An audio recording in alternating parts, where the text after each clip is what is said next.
4 países árabes acaban de emitir lo que equivale a un ultimátum al presidente de Estados Unidos. Emiratos Árabes Unidos, respaldados por Bahrein, Kuwait y Arabia Saudita, están exigiendo en privado que Donald Trump ordene una invasión terrestre de Irán. No más ataques aéreos, no más andanadas de misiles, tropas estadounidenses físicamente dentro de territorio iraní. Y aquí está el detalle que necesitan registrar antes de seguir adelante. Ninguno de estos países está ofreciendo enviar un solo soldado propio. Según funcionarios diplomáticos que hablaron con la Associated Press, representantes de las 4 naciones han transmitido en conversaciones privadas que no quieren que la operación militar en curso termine hasta que haya cambios significativos en el liderazgo iraní o un giro dramático en el comportamiento de Irán. Y la amenaza que acompaña esa exigencia es directa. Si Estados Unidos se retira de esta guerra sin terminar el trabajo, el paraguas de seguridad que América prometió se acabó, los acuerdos se terminan y buscarán protección en otra parte. Pero para entender por qué este momento es más peligroso de lo que parece, necesitan sostener 2 realidades completamente contradictorias en la cabeza al mismo tiempo. Porque la distancia entre lo que se está diciendo sobre esta guerra y lo que realmente está ocurriendo en el terreno, en el agua y en los pasillos del Parlamento iraní, esa distancia se ha convertido en la historia más importante que nadie está cubriendo. Quédense conmigo, porque lo que viene a continuación cambia todo el cálculo. Mientras Donald Trump se para frente a las cámaras diciéndole al mundo que Irán ha sido completamente destruido, que ya no existen, que la operación ha sido un éxito a niveles que nadie creyó posibles, el Parlamento iraní celebró una sesión formal. Se reunieron, debatieron legislación y votaron para aprobar un plan que codifica el control total de Irán sobre el estrecho de Hormuz. No solo bloquear barcos, no solo amenazar tanqueros, un sistema de peaje formal de al menos $2 millones por embarcación para transitar el estrecho, con disposiciones que prohíben completamente el paso de barcos estadounidenses e israelíes y restricciones adicionales que bloquean naves de cualquier nación que se haya unido a sanciones unilaterales contra Irán. Y un miembro de la Comisión de Seguridad Nacional de Irán confirmó que los legisladores aprobaron el plan formal. La propuesta incluye nuevos arreglos financieros que exigen el pago en riales iraníes, y Omán aparece referenciado como socio potencial para dar forma al marco legal.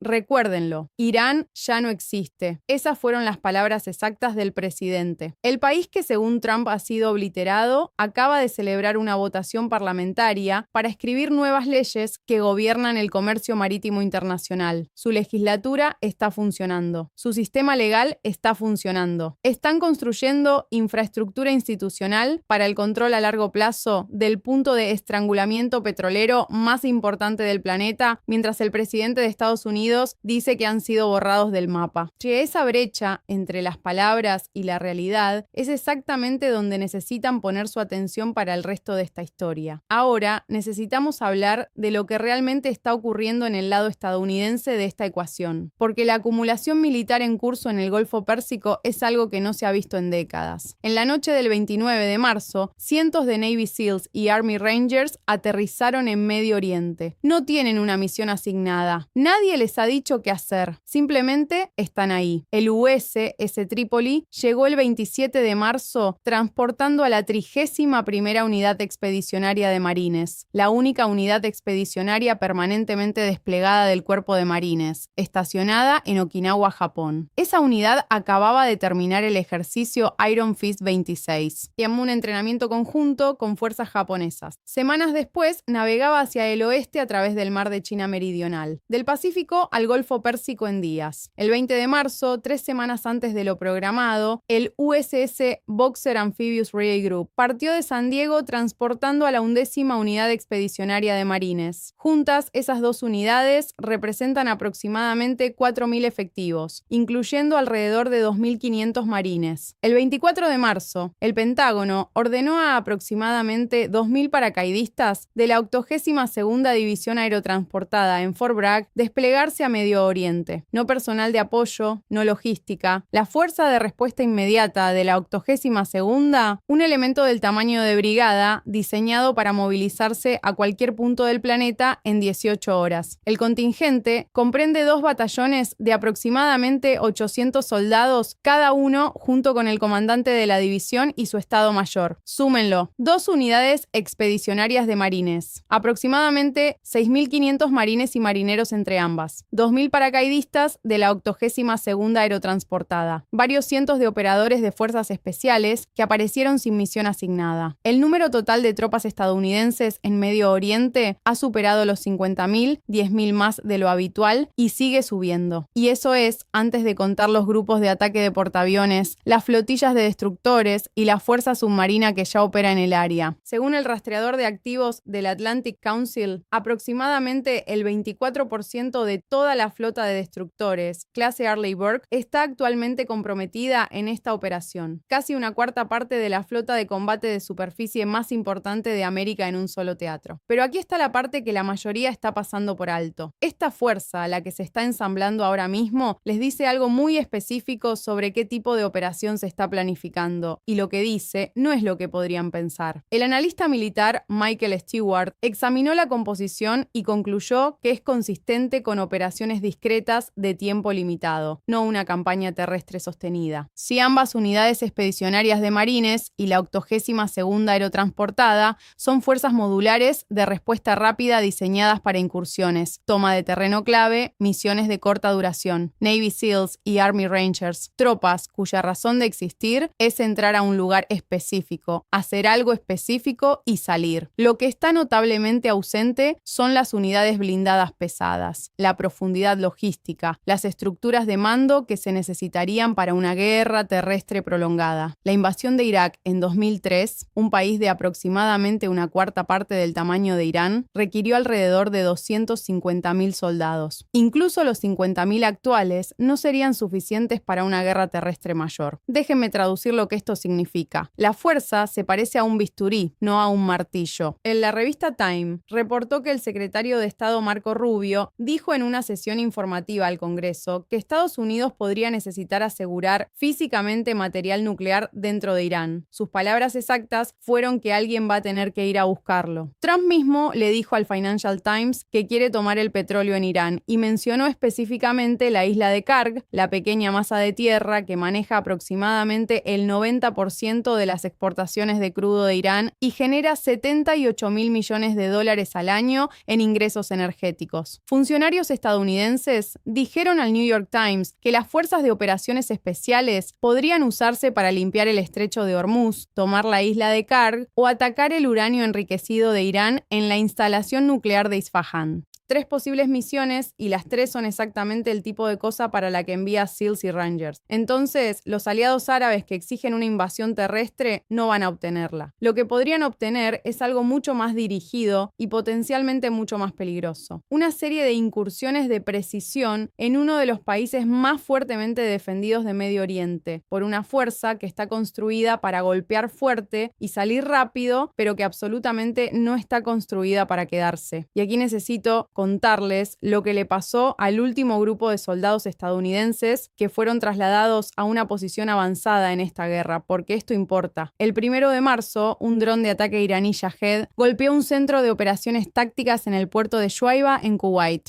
La instalación había sido reconvertida como centro de operaciones de respaldo. Las tropas estacionadas ahí habían sido trasladadas desde Camp Arifian 10 millas al sur como parte de una estrategia de dispersión. La idea era que distribuir tropas en múltiples ubicaciones minimizaría las bajas si Irán contraatacaba. El Washington Post reportó después que las tropas en el puerto de Shuaiba tenían poca protección. 6 estadounidenses murieron esa mañana. Todos eran reservistas del ejército, asignados al 103º Comando de Sostenimiento Expedicionario, con sede en Des Moines, Iowa. Entre ellos, el sargento Declan Coady de West Des Moines, Iowa, de 20 años de edad, promovido de especialista a sargento después de morir. Más de 60 resultaron heridos en ese único ataque, 38 hospitalizados. El Pentágono trasladó a esos soldados a esa ubicación específica porque calculó que sería más seguro. Hicieron las matemáticas para reducir el riesgo y las matemáticas pusieron a Declan Coady en ese edificio esa mañana. Hasta finales de marzo, 13 militares estadounidenses han muerto durante la operación Epic Fury.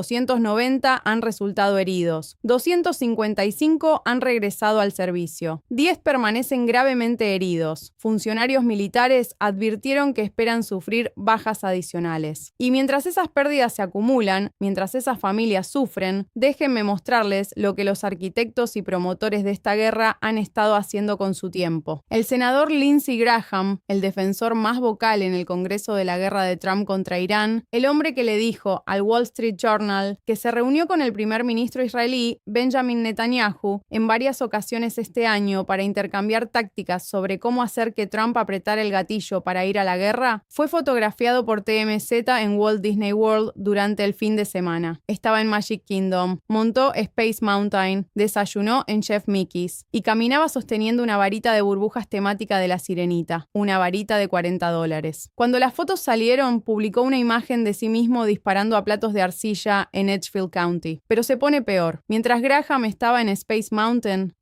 el Financial Times reportó que un corredor del secretario de Defensa, Pete Hegseth, intentó comprar un fondo cotizado enfocado en defensa poco antes de que comenzaran los ataques estadounidenses e israelíes contra Irán. El fondo en cuestión era el iShares Defense Industrials Active ETF de BlackRock, que tiene entre sus principales posiciones a Lockheed Martin, Northrop Grumman y RTX, anteriormente conocida como Raytheon. La consulta reportadamente involucró una inversión multimillonaria a través de Morgan Stanley. La transacción nunca se ejecutó porque el fondo aún no estaba disponible para clientes de Morgan Stanley en ese momento. El Pentágono exigió una retractación inmediata, llamando al reporte completamente falso y fabricado. El fondo ha subido aproximadamente 28% en el último año. Ahora necesitamos hablar sobre lo que Irán ha estado haciendo militarmente mientras supuestamente está siendo obliterado, porque estas no son las acciones de un país destruido. La Corporación Petrolera de Kuwait confirmó que fuerzas iraníes atacaron un petrolero, el Al-Salmi, un transportador de crudo de muy gran tamaño anclado en la zona de fondeo del puerto de Dubái. Irán golpeó un petrolero kuwaití completamente cargado a 31 millas náuticas de Dubái en un área repleta de embarcaciones. Irán recientemente atacó un depósito de combustible en Haifa, Israel. Irán continúa golpeando Bahrein. Irán sigue atacando infraestructura crítica y bases militares en Arabia Saudita. Solo los Emiratos Árabes Unidos han interceptado y destruido 414 misiles balísticos. Son 1.914 drones y 15 misiles de crucero disparados desde Irán. 414 misiles balísticos contra un solo país. El aeropuerto internacional de Dubái fue golpeado. Arabia Saudita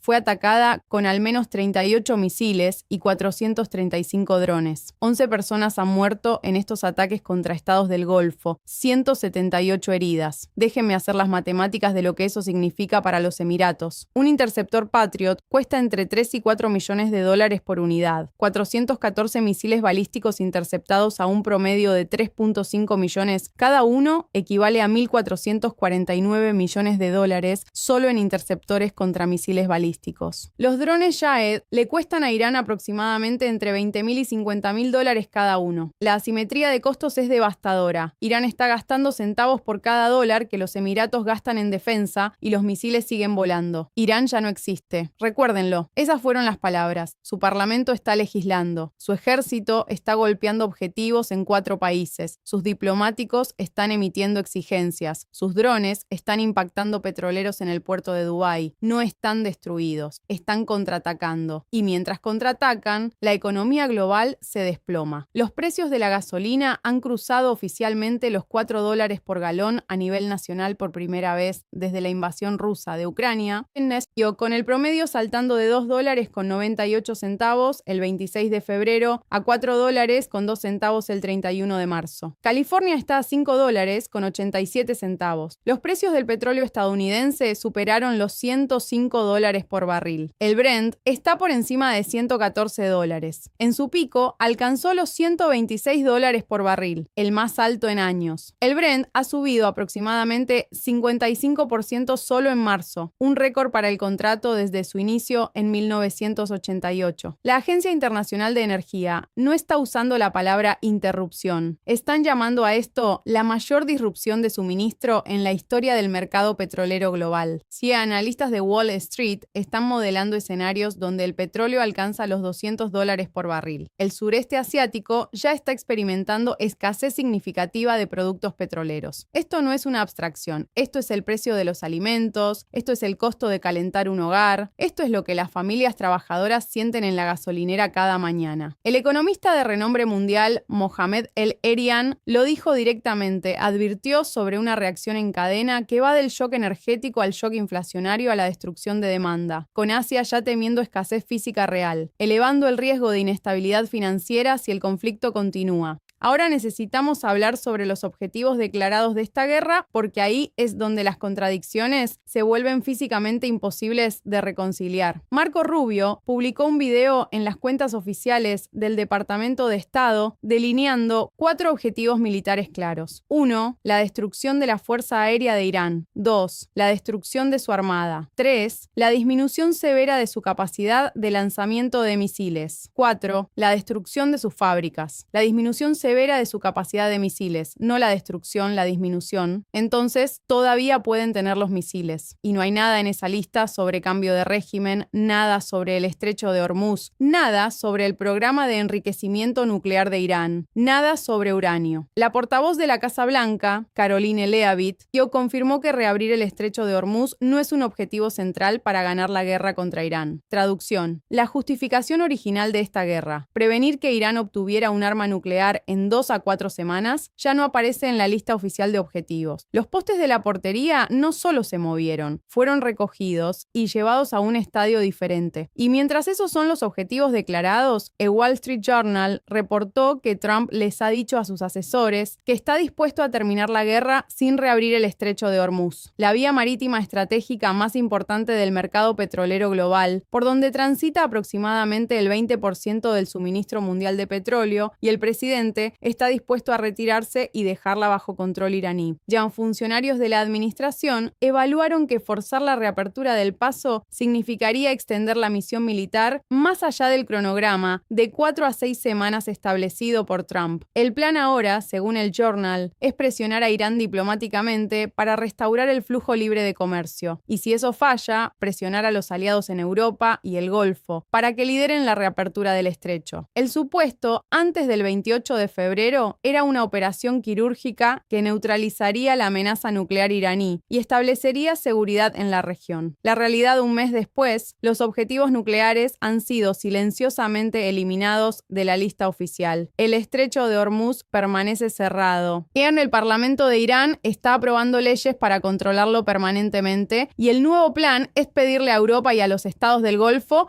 que arreglen el problema que Estados Unidos post-Oslo creó. Y mientras esta es la postura estadounidense, Irán no está quieto. El presidente del Parlamento iraní, Mohammad Bagher Ghalibaf, publicó hace pocas horas que los enemigos de Irán hacen pasar sus deseos como noticias, mientras simultáneamente amenazan a la nación que están completamente equivocados, que si golpean una vez, recibirán varios golpes de vuelta. El Ministerio de Asuntos Exteriores de Irán fue más lejos, declarando que no ha habido negociaciones directas con América hasta el momento, que las demandas estadounidenses han sido excesivas, irrealistas e ilógicas. Irán presentó sus líneas rojas, reparaciones, control del estrecho de Hormuz, con ninguna reducción en misiles balísticos o drones Shahed, garantías reales de seguridad para Irán y sus aliados regionales, incluyendo a los hutíes, Hezbollah y fuerzas respaldadas por Irán en Irak. Esos no son los términos de un país que ha sido destruido. Esos son los términos de un país que cree que está ganando. Ahora necesito llevarlos exactamente un mes atrás, porque esta es la parte de la historia que lo pone todo en perspectiva. El 27 de febrero, el ministro de Asuntos Exteriores de Omán, Badr bin Hamad al-Busaidi, apareció en CBS News y dijo que un acuerdo de paz estaba a nuestro alcance si simplemente permitimos que la diplomacia tenga el espacio que necesita para llegar ahí. Irán había aceptado durante conversaciones indirectas nunca almacenar uranio enriquecido, inspecciones completas, sin bomba. Ya más conversaciones estaban programadas para el 2 de marzo. El canciller omaní creía creía que todos los temas podían resolverse amigable e integralmente. Horas después, el 28 de febrero, Estados Unidos e Israel comenzaron a bombardear Irán. La operación Epic Fury había comenzado. Las conversaciones programadas para el 2 de marzo nunca ocurrieron. Eso fue hace un mes. Y ahora ese mismo canciller omaní, el que dijo que la paz estaba al alcance, está diciendo que la guerra estadounidense e israelí contra Irán fue únicamente un intento de reordenar Medio Oriente en favor de Israel. Y Omán, el país que Trump eligió como su mediador, ahora está trabajando con Irán para ayudarles a solidificar el sistema de peajes del estrecho de Hormuz. El mediador cambió de bando, porque cuando bombardeas un país el día después de que tu mediador dice que un acuerdo está al alcance, tu mediador tiende a tomárselo personal. Entonces, aquí es donde estamos esta noche y necesito que sostengan todo esto al mismo tiempo. Aliados árabes exigiendo una invasión terrestre que la fuerza ensamblada no está construida para sostener. Un presidente que en privado les dice a sus asesores que está dispuesto a terminar la guerra sin reabrir el estrecho, lo cual es efectivamente una rendición del objetivo estratégico principal. El Parlamento de Irán aprobando leyes para controlar permanentemente Hormuz mientras les dicen que han sido obliterados. 13 estadounidenses muertos y 290 heridos. Navy SEALs que aterrizaron hace 2 noches sin misión y sin cronograma. Ahora, los objetivos de guerra de Rubio, que ya no mencionan armas nucleares ni el estrecho. El arquitecto de esta guerra agitando una varita de burbujas en Disney World. El corredor del secretario de Defensa intentando comprar acciones de defensa antes de que cayeran las primeras bombas. El petróleo a su precio más alto en la historia moderna y la gasolina por encima de $4. Un acuerdo de paz que estaba al alcance hace un mes y un mediador que se ha vuelto en contra. E Irán minando las playas de la isla de Kark con armas antitanque porque CNN reportó que saben exactamente lo que se está considerando. ¿Puede esta fuerza diseñada para incursiones rápidas sostener una operación prolongada en uno de los países más fortificados del planeta?